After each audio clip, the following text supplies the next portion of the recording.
नमस्कार दोस्तों। Quarantine phase 2 में आज 24 अप्रैल है और आज के संदर्भ में हमारे पिछले अपार ज्ञान कितने उपयोगी हैं या हमारी जो पुरानी सभ्यताएं हैं, पुराने रहने जीने के तरीके हैं, वो कितने उपयोगी हैं, इनके बारे में एक चर्चा के स्वरूप में मैं आज के संदर्भ में जैन धर्म की बातों के बारे में बात करने के लिए उपस्थित हुआ हूँ आप लोगों के बीच कि जैन धर्म आज हमारे जीवन में कितना उपयोगी है या कितना प्रासंगिक है, उसकी कितनी चीज़ें हम अपने अंदर उतार सकते हैं और उनसे हम लाभान्वित हो सकते हैं। अगर आप देखें तो जैन धर्म जो है ये 600 बीसी के पास उत्पन्न हुआ। जैन धर्म और बौद्ध धर्म खास करके ये पुराने कर्मकांडों के विरोध में आया था और इसी समय चाइना में कन्फ्यूशियस धर्म भी आया था। तो बौद्ध धर्म की जो शिक्षाएं थीं वो आज हमारे लिए कितनी प्रासंगिक हैं, इसके बारे में हम आज बात करेंगे। जैन धर्म को जरा देखें तो जैन धर्म कितना पुराना है। ये 600 बीसी पुराना ही नहीं है। 620 जैन धर्म के 24वें तीर्थंकर जो महावीर स्वामी थे वो 600 बीसी में पैदा हुए थे। गौतम बुद्ध के साथ ही पैदा हुए थे और एग्जैक्ट टाइमिंग अगर आप जानना चाहें तो शायद 540 के आसपास, 540 बीसी के आसपास ये पैदा हुए थे और ये 72 साल तक जिए थे। गौतम बुद्ध से कुछ छोटे थे ये, करीब 12 साल। और इनके पहले भी कई सारे तीर्थंकर हुए। जैन धर्म में जो ज्ञान को, दर्शन को देने वाले, राह दिखाने वाले रहते थे उनको हम तीर्थंकर कहते थे। तो इनके पहले भी 23 और तीर्थंकर हुए थे जिनके बारे में बहुत ज़्यादा जानकारी नहीं प्राप्त है। इनके पहले जो पार्श्वनाथ हुए थे वो बनारस के थे, काशी के, वो भी राजघराने से थे। महावीर स्वामी भी राजघराने से थे और उनके पहले जो है आप देखें तो सबसे पहले तीर्थंकर जो हैं वो आदिनाथ माने जाते हैं और आदिनाथ का वर्णन ऋग्वेद में है। तो आप समझ सकते हैं कि कुछ न कुछ तो जानकारी रही ही होगी। यानी पहले तीर्थंकर हैं या अरिष्टनेमी का वर्णन ऋग्वेद में ये माना जाता है कि ये कृष्ण के समकालिक थे। खैर, तो जो हमारा जैन धर्म है ये काफ़ी पुराना है। आप समझ सकते हैं कि ईसा मसीह, जिसको आप यूरोपीय सभ्यताओं की बात करें, यूरोपीय धर्मों की बात करें, जिनको हम आज बहुत प्रबुद्ध मानते हैं, वो हमारे धार्मिक विकास की श्रृंखला में हमसे बहुत पीछे थे। अगर हम महावीर स्वामी से ही जोड़े तो उनसे 600 साल जो है का अंतर रहा।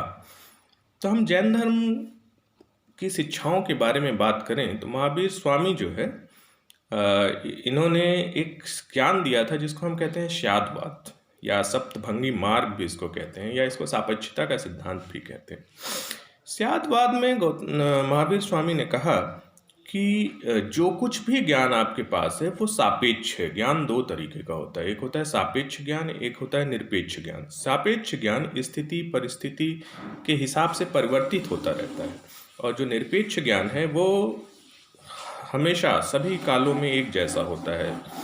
तो जो ज्ञान आपके पास है वो सापेक्ष ज्ञान है। ज्ञान सापेक्ष होता है, इसलिए कभी ये नहीं सोचना चाहिए कि जो हमको पता है वही सब कुछ है। और अगर हम इस सिद्धांत को माने तो ये हम मान सकते हैं कि जो कुछ हमें पता है उसमें भी कुछ गलतियां हैं और जो सामने वाले को पता है उसमें भी कुछ अच्छाइयां हैं और उसमें भी कुछ गलतियां हैं। इस तरीके से हम एक दूसरे को सम्मान दे सकते हैं। हम अपने को बहुत रिगिड नहीं बनाएंगे, बहुत दृढ़ नहीं बनाएंगे और दूसरे की बातों को भी पूरी तरीके से नहीं निकारेंगे। हम ये कहेंगे कि अगर हमारी बातें तर्क के आधार पर गलत हैं तो हम उस गलती को स्वीकार कर सकते हैं, और अगर आपकी बातें तर्क के आधार पर गलत हैं तो हम उसको एक्सेप्ट नहीं करेंगे। इस तरीके से समाज में समरसता, आपसी भाईचारा की भावना प्रेरित होती है। अगर आप देखें तो समाज में बहुत सारी जो समस्याएं हैं, सांप्रदायिकताएं हैं, धार्मिक उन्माद है, इसके पीछे एक बड़ा कारण ये भी है कि लोग अपने सिद्धांतों से कोई समझौता करने के लिए तैयार नहीं हैं और वो ये भी नहीं जान पा रहे हैं कि ये जो सिद्धांत हैं उनके, ये सापेक्ष हैं, ये सर्वकालिक नहीं थे। हो सकता है किसी परिस्थिति समय में ये सिद्धांत सही रहे हों, किसी पर्टिकुलर रीजन में ये सिद्धांत सही हो, लेकिन आज की परिस्थिति में वो सही हैं ये ज़रूरी नहीं है। तो जैन धर्म की ये जो विशेष बात है कि हमारा जो ज्ञान है, इवन महावीर स्वामी ने भी कहा कि जो हमारा ज्ञान है वो अगर तर्क की कसौटी पर पूरी तरीके से सही नहीं उतरता है तो आप उसे मत मानिए। इसी तरीके से दूसरा जो इसके लिए स्यादवाद के लिए या सापेक्षता के सिद्धांत के लिए एक बड़ी कहानी, एक अच्छी सी कहानी, प्रेरक कहानी है, जिसमें 6 अंधे एक हाथी को देखने जाते हैं। तो जब हाथी को वो अलग अलग हिस्सों को स्पर्श करके उसको जानने की कोशिश करते हैं कि ये क्या चीज़ है, तो एक सूंड को पकड़ता है, एक पैर को पकड़ता है, एक पेट को टच करता है, एक पूंछ को पकड़ता है, एक कान को पकड़ता है, और सब हाथी के बारे में अलग अलग वर्णन करते हैं। एक कहता है कि ये जो सामने है ये अजगर है जो सूंड पकड़ता है, जो कान पकड़ता है वो कहता है कि ये बहुत बड़ा पंखा है, जो पैर पकड़ता है वो कहता है कि ये खंभा है, जो पेट पकड़ता है वो कहता है बहुत बड़ी दीवार है, और जो पूंछ पकड़ता है वो कहता है ये बहुत बड़ा रस्सी है, या ये एक रस्सी है सामने। तो इस तरीके से किसी भी अंधे को जो एग्जैक्ट स्थिति है, जो सही स्थिति है, उसका ज्ञान नहीं हो पाता है। इसका ज्ञान वही कर सकता है जो प्रत्यक्ष रूप से उसको देख सकता है। तो अगर हम ये आज के समाज में एक्सेप्ट कर लें कि जो हमारे पास ज्ञान है वही सर्वथा सत्य नहीं है, तो काफ़ी समस्याएं समाप्त हो जाएंगी। और आज के समय में आप देख रहे हैं कि लोग चीज़ों को, क्वारंटाइन जो कोविड-19 चल रहा है, इस समय चीज़ों को लोग एक्सेप्ट नहीं कर रहे हैं। वो सोच रहे हैं कि जो वो कह रहे हैं वही सही है, और ये एक बहुत बड़े सामाजिक संकट को जन्म दे रहा है। इसलिए जैन धर्म की ये शिक्षाएं अपने अंदर उतारने की ज़रूरत है। दूसरा, अगर हम बात करें तो जैन धर्म ने अनेकांतवाद की बात करी थी। अनेकांतवाद ये कहता है कि संसार में बहुत सारी चीज़ें हैं, संसार में भिन्न भिन्न चीज़ें हैं, हर चीज़ों के अलग अलग गुण, अलग अलग लक्षण, लेकिन ये सारी चीज़ें एक दूसरे से जुड़ी हुई हैं। अगर हम किसी एक चीज़ के बारे में जानना चाहते हैं तो हमें ब्रह्मांड के सारी वस्तुओं, सारी चीज़ों के बारे में सब कुछ जानना होगा, तभी हम उस एक चीज़ के बारे में सब कुछ जान सकते हैं। यानी अगर एक चीज़ के बारे में हम ये नहीं कह सकते कि हम इसके बारे में सब कुछ जानते हैं, क्योंकि वो हर चीज़ से जुड़ा हुआ है, उसके ऊपर हर चीज़ का प्रभाव है, और वो हर संसार की अन्य वस्तुओं को भी क्या करता है, प्रभावित करता है। तो अगर हम एक चीज़ का ज्ञान प्राप्त कर लेते हैं, मतलब पूरे संसार का ज्ञान प्राप्त कर लेते हैं। और अगर उस एक चीज़ के बारे में पूरी चीज़ जानना चाहते हैं तो हमें पूरे संसार का अध्ययन करना पड़ेगा।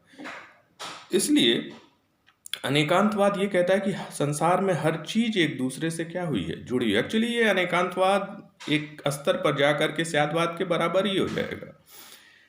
तो हर चीज़ एक दूसरे से जुड़ी हुई है। नए समय में, आज के समय में भी हम इस चीज़ को मानते हैं।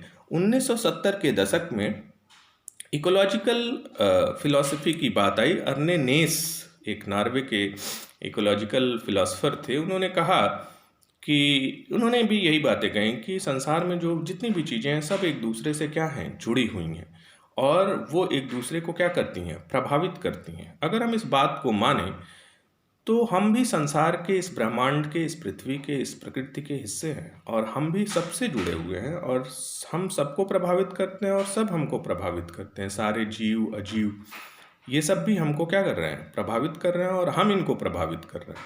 लेकिन मनुष्य यह मानने के लिए तैयार नहीं है। वो मानता है कि जो प्रकृति है और मनुष्य है, मनुष्य मालिक है इस प्रकृति का, और ये साध्य और साधन का जो भाव उसके अंदर है, ये प्रकृति को सर्वथा विनाश की ओर लेके चला जा रहा है, जिसका एक उदाहरण हम खुद देख रहे हैं। यह जीव जंतुओं और पशु पक्षियों को प्रयोग की या अपनी भौतिकवादी इच्छाओं की पूर्ति के लिए एक प्रयोगशाला के रूप में उपयोग कर रहा है, और जिससे प्रकृति में महामारियों को जन्म दे रहा है।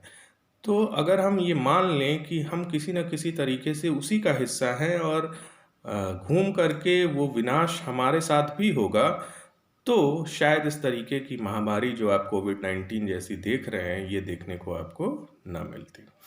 और दूसरा, समाज में अगर आप देखें तो सारी चीज़ें अगर हम एक दूसरे से जुड़ी हुई हैं, तो हम मान सकते हैं कि जाति प्रथा हो, चाहे धर्म हो, धर्म में भी हम एक दूसरे से अगर जुड़े हैं, अगर कोई हमारा नुकसान कर रहा है तो हम उसका भी नुकसान करेंगे, या किसी भी तरीके से अगर हमारा नुकसान हो रहा है तो, या दूसरे का अगर हम नुकसान कर रहे हैं तो वो हमारा भी नुकसान करेगा, प्रत्यक्ष रूप से या अप्रत्यक्ष रूप से।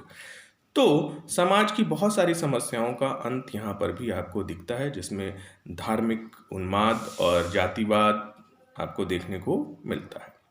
इसके अलावा महावीर स्वामी ने पंचव्रत की बात करी थी। पंचव्रत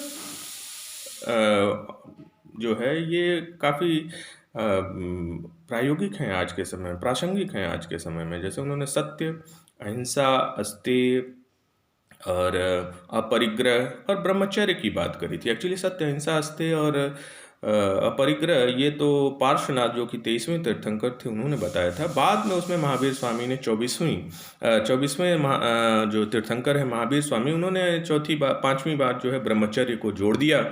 तो ब्रह्मचर्य जो है ये महावीर स्वामी के द्वारा जोड़ा गया है। एक्चुअली इन जो पंच महाव्रत इनको बोलते हैं, ये सारी जो पंच महाव्रत हैं ये महावीर स्वामी के द्वारा ही पूर्ण रूप से फैलाए गए। लेकिन ये माना जाता है कि जो 4 थे उनको चतुर्याम शिक्षा कहते हैं, वो पार्श्वनाथ ने दिया था।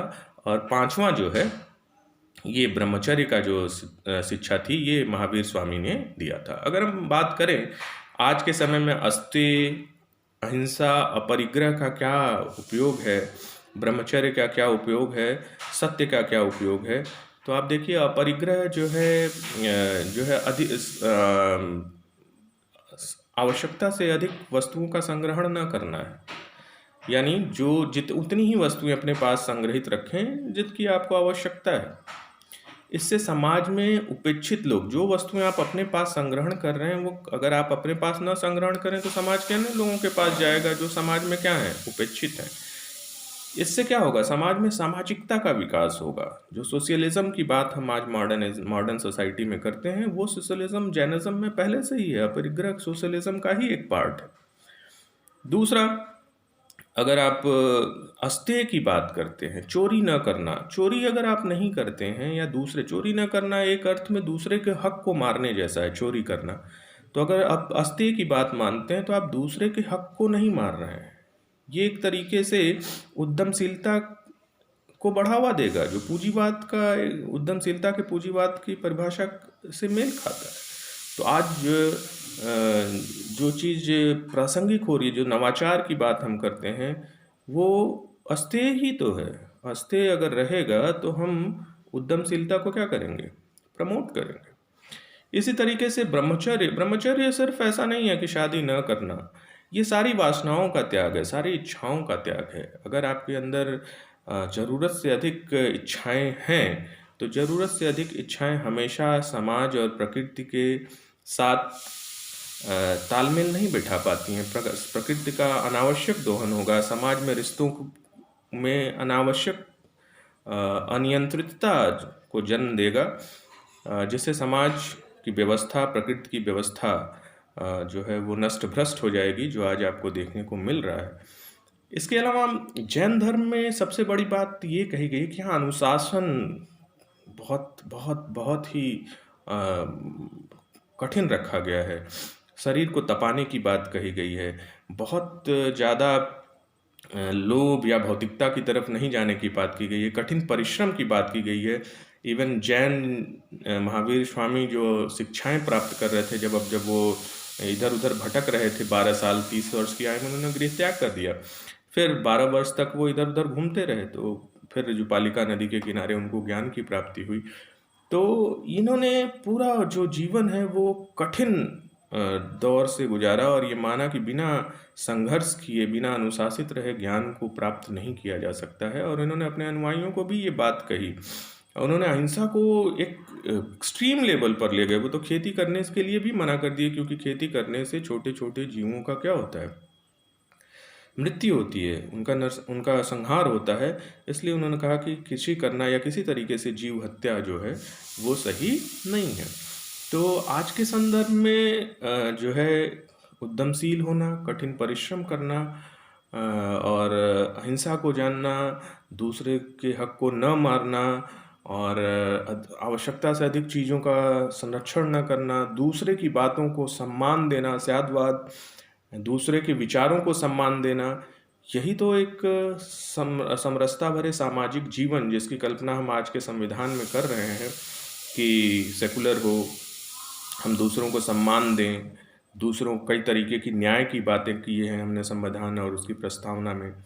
तो व्यक्ति की गरिमा और प्रतिष्ठा की बात किए हैं, सामाजिकता की बात की है, और इनके सारे लक्षण हमको जैन धर्म में देखने को मिलते हैं। तो जैन धर्म से हम बहुत सारी चीज़ें जो आज के समाज में हैं, आज के लोगों में बहुत सारी चीज़ें ऐसी सीखने को मिलेंगी जिससे हम एक अच्छे समाज का, जिसको राम राज्य कहते हैं, उसका निर्माण कर सकेंगे। आशा है कि मेरे विचार कुछ सही होंगे, कुछ गलत होंगे। आप इस पे अपने सामान्य टिप्पणी रख सकते हैं। धन्यवाद।